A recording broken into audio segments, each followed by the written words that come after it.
सबसे पहला क्वेश्चन, संख्या आखिर है क्या? What is number? क्या चीज है नंबर?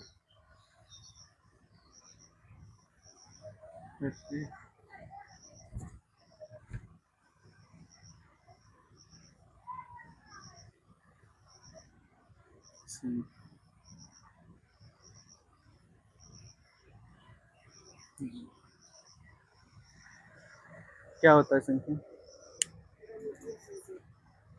तो संख्या जो है वो क्या है? गणित का संकेत।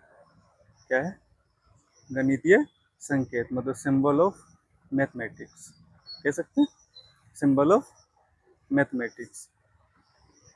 यहाँ पे बच्चों को पूछ लो कि संख्या क्या होता है, तो उसको पता ही नहीं है कि संख्या होता क्या है। उसको बस पता है कि संख्या का प्रकार क्या है, बता देगा सम संख्या क्या होता है ना, क्योंकि वो रट्टा मारा है। क्वेश्चन पूछ लो व्हाट इज नंबर, तो सोचने में आ जाता है बच्चा कि नंबर क्या है ना। यहाँ तक छोड़ो, यूपीएससी का इंटरव्यू में जो मैथमेटिक्स से पढ़ा हुआ बच्चा है, बीएससी किया हुआ है, ग्रेजुएट है मैथमेटिक्स से, उसको पूछ लेता है कि बताओ व्हाट इज नंबर, वो भी सोच में पड़ जाता है यार व्हाट इज नंबर। तो नंबर क्या है? मैथमेटिकल सिंबल है। क्या है?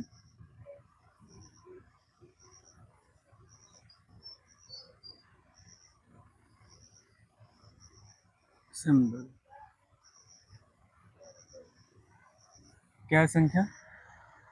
मैथमेटिकल सिंबल, मतलब गणितीय संकेत। यहाँ तक तो क्लियर है। अब इसके प्रकार देखेंगे, है ना। अब इसके प्रकार, तो सबसे पहला चीज क्या आता है? प्रकृति, नेचुरल, है ना। अच्छा, नेचुरल बच्चे को देखो, बचपन में गिनवाते हैं तो क्या कहता है, कहाँ से शुरू करता है गिनना? एक, दो, तीन, है ना, ऐसे गिनते हैं।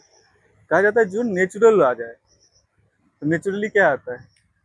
एक, दो, तीन, चार। इसी को अगर नंबर लाइन पे देखें हम, तो एक, दो, तीन, चार, है ना। जीरो का खोज हुआ नहीं था, जीरो का खोज हुआ नहीं था।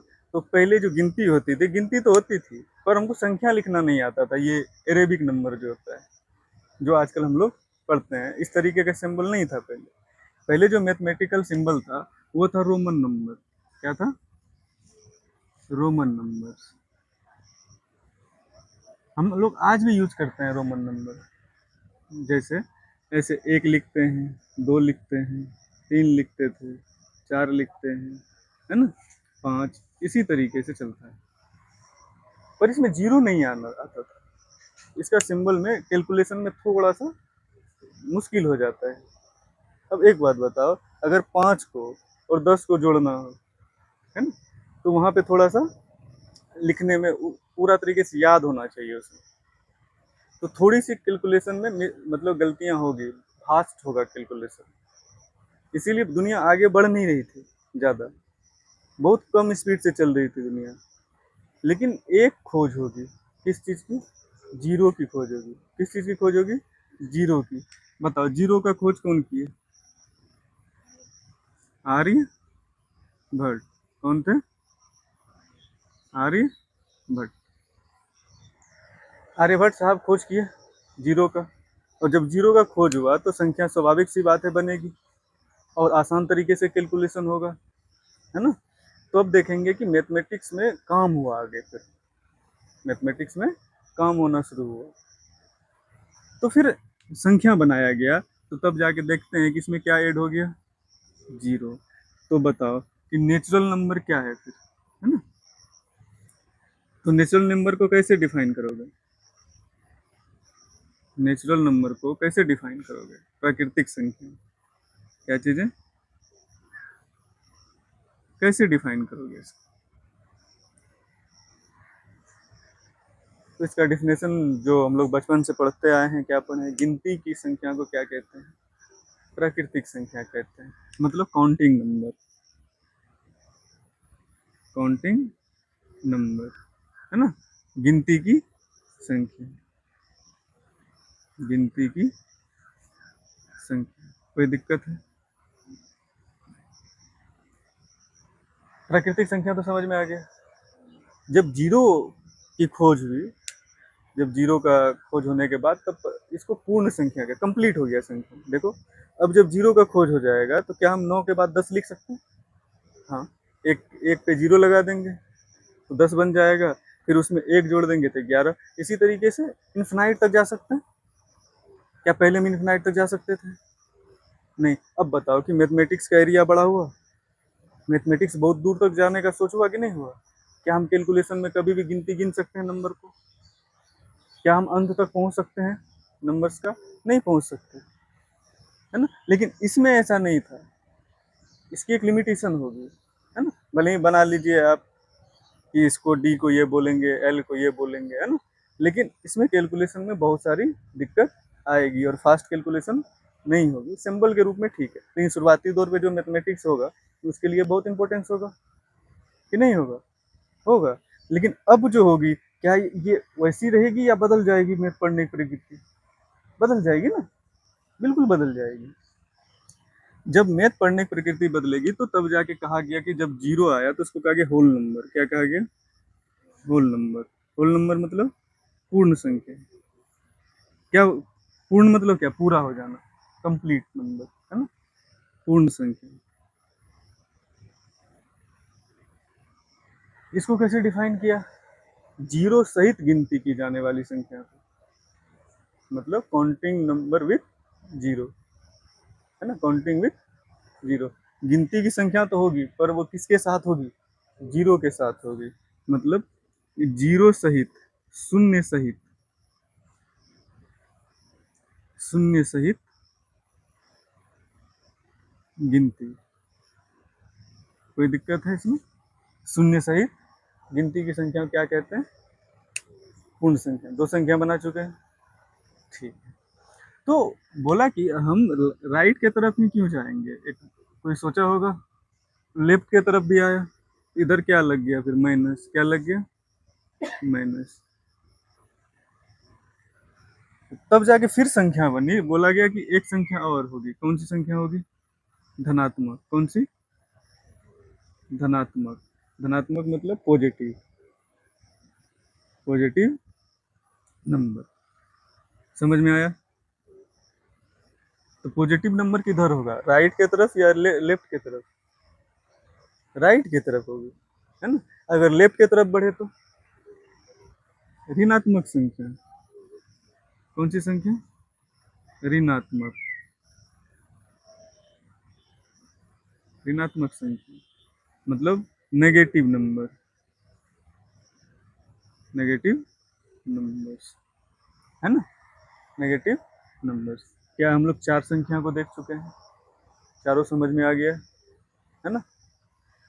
अगर नहीं आया तो बार बार इस वीडियो को देख लेना चाहिए, है ना। अब इन संख्या के बाद अगर देखें तो हम और चीजें इसमें ऐड करते हैं, जैसे सम संख्या। कौन सी संख्या? एक, दो, तीन, चार, पांचवा। कौन सी संख्या? सम संख्या।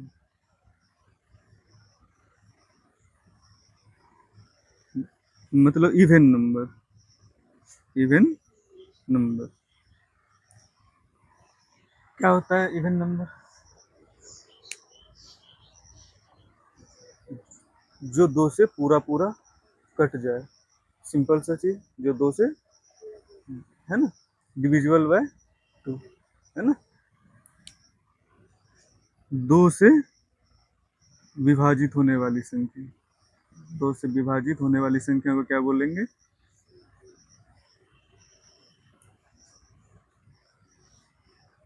सम संख्या बोलेंगे, है ना। तो एक संख्या और बना कि इसके अलावा जो बच जाएगा उसको क्या बोलेंगे? इसके अलावा जो बच जाएगा उसको क्या बोलेंगे? विषम संख्या।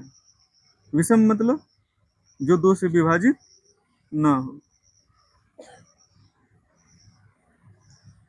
दो से विभाजित ना हो, है ना, किसी और नंबर से विभाजित हो सकता है। क्या यहीं तक रुक जाएंगे हम लोग या और भी देखेंगे चीजों? और भी देखेंगे ना। तो क्या देखेंगे हम कि अभाज्य संख्या भी बनेगी। कौन सी संख्या बनेगी? अभाज्य संख्या। अभाज्य मतलब प्राइम नंबर। अभाज्य संख्या मतलब प्राइम नंबर। प्राइम नंबर क्या होता है? प्राइम नंबर कोई तो कैटेगरी होगी। संख्या जब बना रहे होंगे लोग तो कोई तो कैटेगरी चुना होगा। तो प्राइम नंबर को कहा गया कि ये सिर्फ अपने आप से कटेगा और एक से तो सब में लग सकता है। तो कहा गया सिर्फ अपने आप से लगेगा और एक से लगेगा, तो उसको क्या बोलेंगे हम? अभाज्य संख्या, है ना। अच्छा, अभाज्य संख्या बनेगी तो सह अभाज्य संख्या भी तो बनाएगी, है ना। को प्राइम नंबर।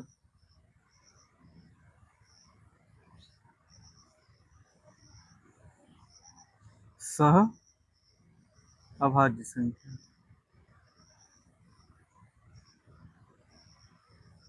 को प्राइम नंबर क्या होता है? सहअभाज्य संख्या। सहअभाज्य संख्या कहता है कि एक और खुद से कटने के अलावा, है ना, कोई और भी होना चाहिए कॉमन। जैसे अगर हम 6 और 8 को देखें, किसको किसको देखें? 6 को जो तोड़ेंगे तो क्या क्या टूटेगा? 2, 3 और 1, है ना। अगर इसको तोड़े तो क्या होगा? 1, 2, 4 और 8, है ना। इन सबसे ये विभाजित होगा, मतलब डिविजिबल होगी। दिख रहा है वहां से? तो विभाजित होगी। तो इसमें देखो तो क्या कॉमन यहाँ पे है? ये वाला कॉमन है ना। तो कहा गया एक भी है, इसमें भी है, इसके अलावा भी है फैक्टर, इसके अलावा भी कटने वाली है, तो उसको क्या कहा गया? सहअभाज्य संख्या। क्या क्वेश्चन पूछेगा 6 और 8 सहअभाज्य संख्या है? हाँ, समझ में आ गया इतना। अभाज्य संख्या तक कहाँ तक देख चुके हैं? सहअभाज्य संख्या तक। क्या इसके अलावा भी कोई नंबर होगा? कौन कौन सा नंबर होगा? पहला पूर्णांक। क्या चीज है? पूर्णांक। पूर्णांक मतलब इंटीजर। क्या चीज है? इंटीजर। पूर्णांक क्या होता है? पूर्णांक वो होता है कि जो पूरा नंबर लाइन है, पूरा जो संख्या रेखा है, 0, 1, 2, 3, 4, -1, -2, -3, -4, ये सभी क्या है? पूर्णांक है। धनात्मक संख्या प्लस ऋणात्मक संख्या प्लस जीरो। धनात्मक संख्या ऋणात्मक संख्या प्लस जीरो मिल के क्या बना लेगा? पूर्णांक। इसीलिए पूर्णांक कहा गया है इसको। पूर्णांक मतलब सभी संख्या। कैसे परिमेय संख्या आएगा पूर्णांक में? कैसे फ्रैक्शन आएगा? जैसे अगर इसमें आ गया, यहाँ पे कोई संख्या आएगी, सिर्फ रेखा पे जो है वो आएगा पूर्णांक में। इसके अलावा तुम देखो तो पूर्णांक को अगर हम छोड़ दे, पूर्णांक तो समझ गए ना। तो संख्या क्या होती है? और परिमेय संख्या क्या होती है? परिमेय संख्या। अब परिमेय संख्या क्योंकि 9th 10th 11th 12th में अच्छा से है ना, वही पढ़ना पड़ता है बढ़िया से। और परिमेय संख्या और अपरिमेय संख्या दो संख्या है। तो परिमेय संख्या क्या है? तो परिमेय संख्या रेशनल नंबर।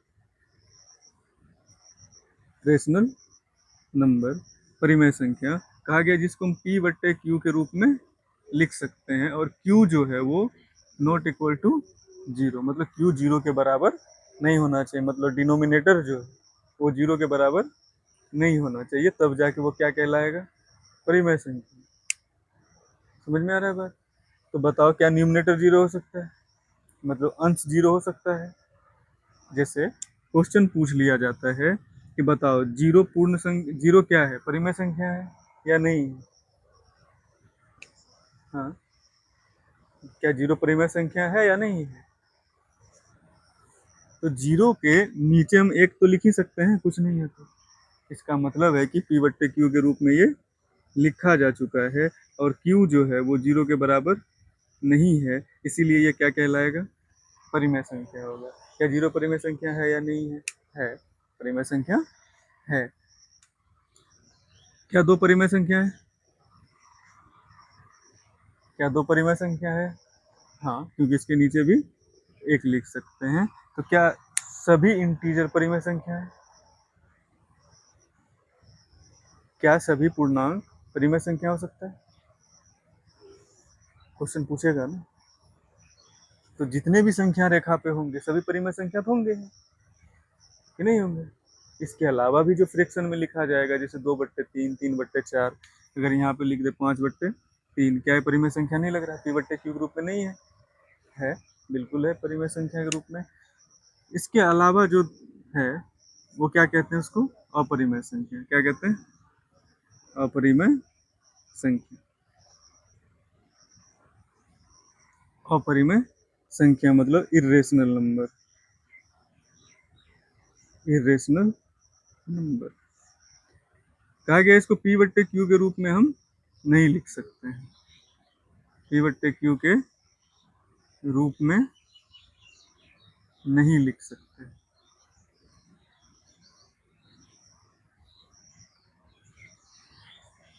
ठीक है। और भी इसका होता है अपरिमेय संख्या का, जैसे कि कोई कटे ही नहीं, मतलब नॉन टर्मिनेटिंग हो जाए। जैसे पाई है, जैसे पाई है वो नॉन टर्मिनेटिंग है, मतलब काटते जाओ कटेगा ही नहीं कभी, पॉइंट के बाद भी नहीं कटता है, मतलब अनंत तक जाता है। इसीलिए उसको हम क्या कह देते हैं? अपरिमेय संख्या। तो फिर पाई का मान 22/7 क्यों यूज करते हैं? 22/7 तो परिमेय हो जाएगा। 22/7 तो परिमेय हो जाएगा ना, क्योंकि देखो p/q के रूप में लगता है। तो क्या हम पाई को परिमेय माने या फिर अपरिमेय माने? मैथमेटिक्स का बड़ा ही पेचीदा सवाल है पाई। परिमेय के रूप में भी यूज कर लेते हैं हम लोग, और अपरिमेय कहते भी हैं। सोच के देखो, डुअल नेचर है। अब किसी को पूछेगा बताओ 22/7 क्या है, परिमेय या अपरिमेय, तो बच्चा सीधा कहेगा परिमेय संख्या है, p/q के रूप में q≠0। लेकिन वहीं अगर 3.14 समथिंग कर है जो, उसको अगर दे दिया तो अपरिमेय हो जाएगा, क्योंकि वो कटेगा ही नहीं। इसीलिए मैथमेटिक्स में दोनों वैल्यू यूज होता है। तुम जो यूज कर रहे हो 3.14, इसके अलावा भी बहुत कुछ है। इसके अलावा भी बहुत कुछ है, लेकिन हम लोग को उतना कैलकुलेशन करने की क्षमता नहीं है, तो हम लोग अभी तक यहीं तक कैलकुलेट करते हैं। क्योंकि अब मान लो अगर पॉइंट बड़ा कर दी, एग्जैक्ट आंसर निकालना होगा, जैसे 10th क्लास में है, नहीं सर्कल में पढ़ते हैं 22/7 यूज करते हैं या 3.14 यूज करते हैं। तो 22/7 या 3.14 जो यूज करते हैं वो अलग अलग सिचुएशन में होता है, फिर भी हम कंप्लीट आंसर नहीं निकाल सकते, मतलब एग्जैक्ट आंसर कभी नहीं आता। क्यों? क्योंकि अगर हमको एग्जैक्ट आंसर लाना है तो इसको पूरा कैलकुलेट करना होगा, जो हमारी बस की बात, खास करके ह्यूमन की बस की बात तो नहीं है। कैलकुलेशन करने में ही दिन निकल जाएगा। तो कंप्यूटर या सुपर कंप्यूटर जो क्या करता है, इसको और वैल्यू बढ़ा के थोड़ा और एग्जैक्ट वैल्यू निकालता है आंसर। समझ में आ रहा है बात? इसी पे काम करना होता है। अगर अगर तुमको कैलकुलेशन या फिर कोई भी चीज ठीक करनी है, मैथमेटिकल ब्रिज बनानी है या जो भी चीज काम करते हैं, तो उसमें देखोगे कि कैलकुलेशन का बहुत बड़ा महत्व है, पाई का बहुत बड़ा महत्व है। पाई का जितना ज्यादा वैल्यू लेके हम कैलकुलेट करेंगे उतना एग्जैक्ट वैल्यू आएगा। लेकिन हम लोग को शुरुआती दौर में क्या सिखाया जाता है? हम लोग को शुरुआती दौर में सिखाया जाता है कि कम लेके सिखाओ। आगे जब बच्चे पढ़ लिख के साइंटिस्ट या इंजीनियर बन जाएंगे तो फिर वो क्या करेंगे?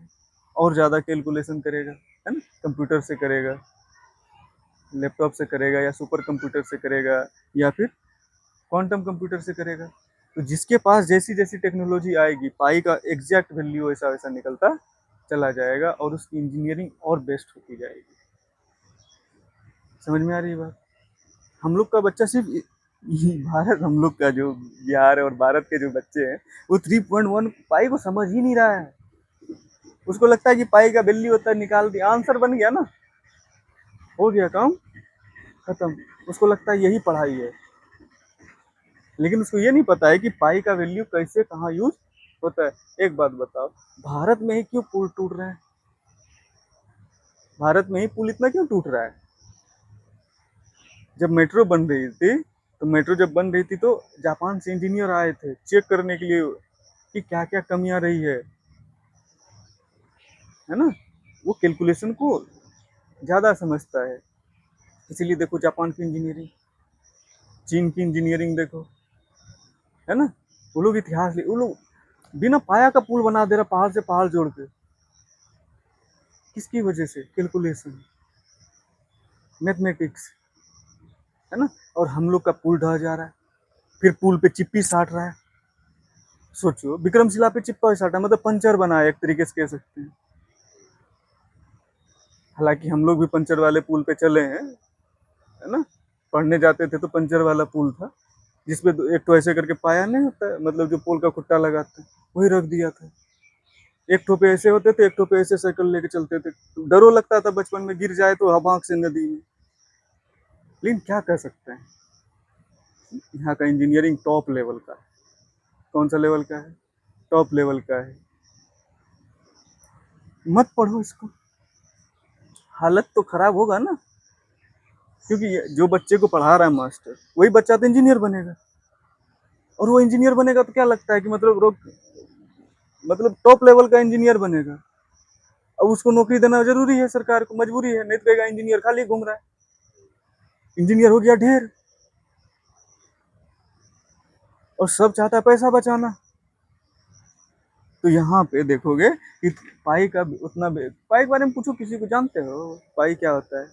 हाँ, पाई का मान 22/7 3.1, काम खत्म। उसको लगता हो गया, मैथ का आंसर आ गया, नंबर मिल गया, एकदम टॉप लेवल के हो गए। हम बार बार कहते हैं डिग्री का वैल्यू आगे चल के इतना कम हो जाएगा कि उसको झाल मुरी वाला बेचेगा। देता है झाल मुरी वाला पेपर में, पेपर की जगह अब, हाँ समझ गए ना, खोपड़ी खोलना है। किसको खोलना है? खोपड़ी को। और हम लोग किसको खोल रहे हैं? कॉपी किताब। मैथ जोड़ घटा करके आंसर निकाल दिया, लगता है ब्रिलियंट बच्चा है। अरे भैया, वो कैलकुलेशन का पार्ट है। किसका पार्ट है? कैलकुलेशन का पार्ट है। जिसको कैलकुलेशन आता है 70% मैथ तो उसका वैसे बन जाता है। मामला कहाँ फंसता है? भाषा में, है ना। बच्चे को पूछो कि संख्या के बारे में बताओ, तो उसको रटा दिया है बैठा के, लिखा लिखा के रटा दिया। बताओ, रटाने से मैथमेटिक्स सीखा जा सकता है? यहाँ के बच्चों की सबसे बड़ी प्रॉब्लम क्या है? ज्योमेट्री। ज्योमेट्री में काम ही नहीं करता बच्चों का दिमाग। हम इतना पढ़ाते हैं, बच्चों को देखते हैं, ज्योमेट्री में काम ही नहीं कर रहा है उसका दिमाग। कौन क्या है, कहीं कौन सा कौन किसके बराबर होगा, कौन सा चतुर्भुज है, कौन सा त्रिभुज है, पता नहीं, रट्टा मारा है एकदम। अब क्वेश्चन जो देगा, क्वेश्चन देगा भाषा में, और भाषा से क्या बनाना है? पिक्चर। नहीं बना पाता बच्चा, भाषा ही नहीं ब्रेक कर पाता है, क्योंकि भाषा कभी सिखाई नहीं गई बच्चों को, उसको तो रटाया गया, रटने से भाषा बन जाएगी। बिना रटे बच्चा को हम कहते हैं कि तुम 2 पेज लिख के दिखा दो, 2 पेज छोड़ो, 1 पेज लिख के दिखा दो। वो 1 पेज भी छोड़ो, एक तो क्वेश्चन बिना रटे तुम लिखा के दिखा दो हमको अपने भाषा पे। लिखती है ना क्वेश्चन में, जब एग्जाम देने जाते हैं कि यथासंभव अपनी भाषा में उत्तर दे। काहे लिख रहा है वो चाहता है ना कि बच्चा अपनी भाषा में लिखे।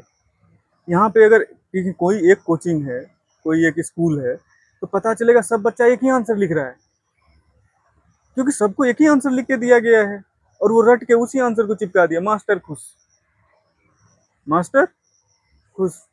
अरे भैया, भाषा भी कोई चीज होती है, भाषा बनानी जरूरी होती है। मैथमेटिक्स ये चीज नहीं कहता है कि तुम रटो। कभी सुनिए कोई कहता है मैथ रटने वाला चीज है? सुनती भी होगी तो क्या कहता होगा? मैथ समझने वाली चीज है। मैथ में अगर रटना पड़ जाएगा तो मैथ पढ़ के क्या करोगे फिर? उससे अच्छा तो मैथ पढ़ो ही मत। रटने वाली चीज क्या थी? टेबल, है ना, जो बचपन में हम लोग को रटाया जाता है, वो अच्छी चीज है, उसको रटना शुरुआती दौर में जरूरी होता है। तो हम लोग अपरिमेय संख्या को देख चुके हैं, 3.14 को देख चुके हैं। क्या ये नॉन टर्मिनेटिंग वाला भी अपरिमेय संख्या होगा? मतलब अशांत। एक होता है शांत टर्मिनेटिंग, एक होता है अशांत नॉन टर्मिनेटिंग। क्या अशांत जो होगा वो परिमेय संख्या हो सकता है?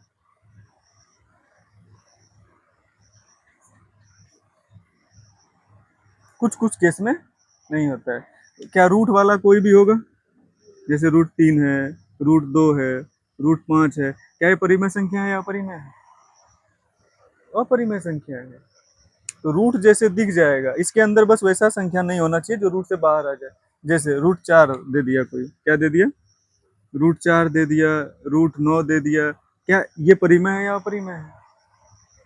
परिमेय। क्यों? ये बाहर निकल के आएगा तो 2 हो जाएगा, 2/1 तो लिख ही सकते हैं। ये निकल के आ जाएगा 3, तो 3/1 तो हम लिख ही सकते हैं। समझ में आ रही है बात? तो इतनी संख्याएं हम लोग जनरली पढ़, अब देखो संख्या क्यों पढ़ा रहे हैं हम, कोई चैप्टर तो नहीं पढ़ा रहे कि मैथमेटिक्स का कोई चैप्टर पढ़ता है उसको पढ़ाना शुरू कर दिए, ऐसा नहीं है। मैथमेटिक्स पढ़ने से पहले संख्या का नॉलेज होना बहुत जरूरी है। अगर संख्या का नॉलेज नहीं होगा तो यकीन मानो मैथमेटिक्स पढ़ के कोई फायदा है नहीं। जैसे केमिस्ट्री पढ़ते हैं तो क्या पीरियोडिक टेबल नहीं पढ़ेंगे तो केमिस्ट्री पढ़ लेंगे? तो पीरियोडिक टेबल क्या है? हाइड्रोजन को H बोलते हैं, हीलियम को H ही बोलते हैं, है ना? ये सिंबल है, केमिस्ट्री का क्या है? सिंबल। जैसे मैथमेटिक्स का टेबल होता है ना, उसी तरीके से केमिस्ट्री का भी सिंबल होता है वो सब, है ना? फिजिक्स पढ़ने के लिए क्या क्या चीज जरूरी है? स्पीड, डिस्टेंस, वेलोसिटी, है ना? अगर ये सबका कॉन्सेप्ट बढ़िया है, एक्सीलरेशन सबका, तो फिजिक्स समझ में आएगा, है ना? नहीं तो फिजिक्स समझ में आएगी कभी? नहीं आएगी। भाषा है, क्या है ये? भाषा है। और हर एक सब्जेक्ट की भाषा अलग अलग होती है कि नहीं होती है? हर एक सब्जेक्ट की भाषा अलग अलग होती है। इसीलिए मैथमेटिक्स की भाषा में अगर देखें तो संख्या का नॉलेज होना बहुत जरूरी होता है। इसीलिए बचपन से लेके जहां तक भी मैथमेटिक्स पढ़ोगे, एक चैप्टर जरूर आएगा, संख्या पद्धति। कौन सा चैप्टर आएगा? नंबर सिस्टम, संख्या पद्धति। आती है नहीं आती? खुद से पूछ के देखो, क्यों दिया जाता है? पहले संख्या पढ़ लो, फिर मैथ शुरू करेंगे, है ना? तो क्या और भी संख्या होगी? होगी। तो कौन सी संख्या है? तो अब जो संख्या आएगा वो आएगा रियल नंबर। रियल नंबर, वास्तविक, वास्तविक संख्या। क्या होता है वास्तविक संख्या? वास्तव में प्रैक्टिकली जो देखते हैं, मतलब कल्पना में नहीं है, इमेजिनरी नहीं है। जैसे यहाँ पे बच्चा सपना देखता है कि एकदम 10 करोड़ रुपए हमको मिल गया कल, और हम मस्ती कर रहे हैं, वो कल्पना है ना, कि नहीं है? जैसे सपना होता है, काल्पनिक होता है या वास्तविक होता है? इमेजिनरी है या फिर वो रियल है? इमेजिनरी है। रियल? अच्छा, फिल्म में जो मारता है गुंडा को गोली, रियल है या उसको बनाया गया है? बनाया गया है, रियल नहीं है। बचपन में हम लोग क्या सोचते थे, गुंडा को अगर गोली मार दिया तो मर गया पूरा। दूसरा फिल्म देखते थे उसमें जिंदा हो जाता था। तो हम सोचते थे कि यार कोई जादू वादू तो नहीं है कि आदमी मर के जिंदा हो जा रहा है। कभी कभी तो मन में हुआ हम भी मर जाते हैं, जिंदा हो जाएंगे। लेकिन बाद में पता चला नहीं, मर गए तो वो रील है, ये रियल है। बाद में पता चलता है सब कुछ। तो संख्या भी वही है। तो बताओ, क्या जितनी संख्या अभी पढ़ी है वो रियल संख्या नहीं है? रियल नंबर ही तो है। तो जितनी संख्या तुम पढ़ी है वो सब संख्या क्या है? रियल नंबर है। तो फिर इमेजिनरी नंबर क्या है?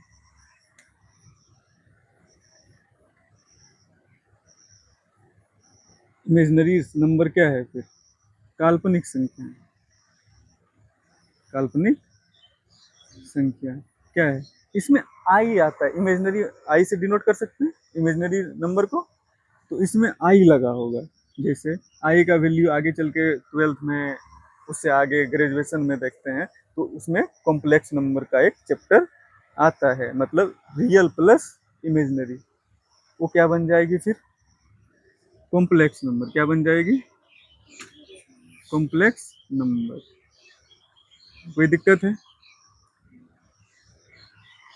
इमेजिनरी नंबर में आई आएगा, जैसे 2 आई आ जाए, है ना, 3 आई आ जाए। कॉम्प्लेक्स नंबर में क्या होगा? जैसे इमेजिनरी, रियल प्लस इमेजिनरी, देखो ये कॉम्प्लेक्स नंबर है। क्या है ये? कॉम्प्लेक्स नंबर है। तो बताओ, क्या नंबर का मोटा मोटी खाका तैयार हो गया कि नहीं हो गया? क्या अगर नंबर को समझ लिया जाए तो आगे जो पढ़ेंगे हम, सेट थ्योरी पढ़ेंगे, है ना, सेट पढ़ेंगे, तो उसमें क्या कहेगा कि जो नेचुरल नंबर का वैसा सेट बनाइए जो 3 से विभाजित हो जाए। अब पता रहेगा नेचुरल नंबर तब तो। अब कहेगा वैसा होल नंबर का सेट बनाइए जो 4 से कट जाए, है ना। तो क्या हम वहाँ पे पता होना चाहिए होल नंबर क्या है। तो इसी तरीके से पूरा नंबर सिस्टम में इसी नंबर का खेल होता है। अगर नंबर समझ आ गया तो फिर हम लोग सेट बना सकते हैं, चैप्टर क्या हो जाती है, आसान हो जाती है ना। फिर ऐसा नहीं है कि टीचर आके सब सवाल बना देगा तबे बनेगा, ऐसा नहीं है। अगर तुमको नंबर का नॉलेज है तो फिर क्वेश्चन पढ़ोगे और बनना शुरू हो जाएगा। इसीलिए सबसे पहला जो लेक्चर है वो क्या है, संख्या है। मैथ पढ़ने के लिए संख्या का नॉलेज होना जरूरी है। और हम हमेशा कहते हैं कि अगर मैथ पढ़नी है तो तुम्हारे पास कैलकुलेशन के लिए क्या क्या चाहिए होता है, टेबल, जोड़ मतलब एडिशन, घटाव मतलब सब्ट्रैक्शन, डिवीजन मतलब भाग, मल्टीप्लिकेशन मतलब गुना। ये 5 चीजें चाहिए होगी। जिसकी अच्छी है यकीन मानो उसको मैथ सिखाना बहुत आसान है। और जिसका नहीं है, आजकल का प्रॉब्लम जो है, जब से हम पढ़ाना शुरू किए हैं बच्चों का सबसे बड़ा प्रॉब्लम क्या है, टेबल। ग्रेजुएशन में है, ग्रेजुएशन पास है, उसको पूछ लो टेबल याद है सबको, कहता नहीं। अच्छा, क्या पढ़ रहे हो, मैथ। किस चीज की तैयारी कर रहे हो, कंपटीशन। अरे कंपटीशन में मैथमेटिक्स के लिए समय कम होता है। अब तुम्हारा यही चीज नहीं है कैलकुलेशन, तो तुम कितना भी ट्रिक पढ़ लो क्या हो जाएगा उससे, निकल जाएगी, नहीं निकलेगी। तो शुरुआती बैक लौटो और देखो कहाँ दिक्कत है, पीछे आ जाओ ना थोड़ा सा, क्या दिक्कत है। तुम में थोड़ा सा ईगो आ जाता है कि हम फिर से पढ़ेंगे टेबल। नहीं पढ़ोगे तो कभी नहीं नौकरी होने वाला है, मैथमेटिक्स रोक देगा। और आज की जो सबसे बड़ी प्रॉब्लम है बच्चों की क्या है, मैथमेटिक्स। मैथमेटिक्स प्रॉब्लम नहीं है, उसकी 2 प्रॉब्लम है। पहला प्रॉब्लम कैलकुलेशन वो सीखा नहीं बचपन में, दूसरा प्रॉब्लम भाषा कोई सिखाया नहीं। कैलकुलेशन प्लस लैंग्वेज मिलके क्या बनती है, मैथमेटिक्स। जिसकी ये अच्छी है वो निकल जाएगा, और जिसका नहीं है वो कर लो, पीछे लौटो, इस चीज को ठीक कर लो, मैथ बनने लगेगी। हाँ या ना, समझ में आया बात। तो आप इसको क्लियर कीजिए, उसके बाद फिर हम लोग आगे का वीडियो में देखेंगे कि कैसे आगे का चैप्टर पढ़ा जाए। ठीक है।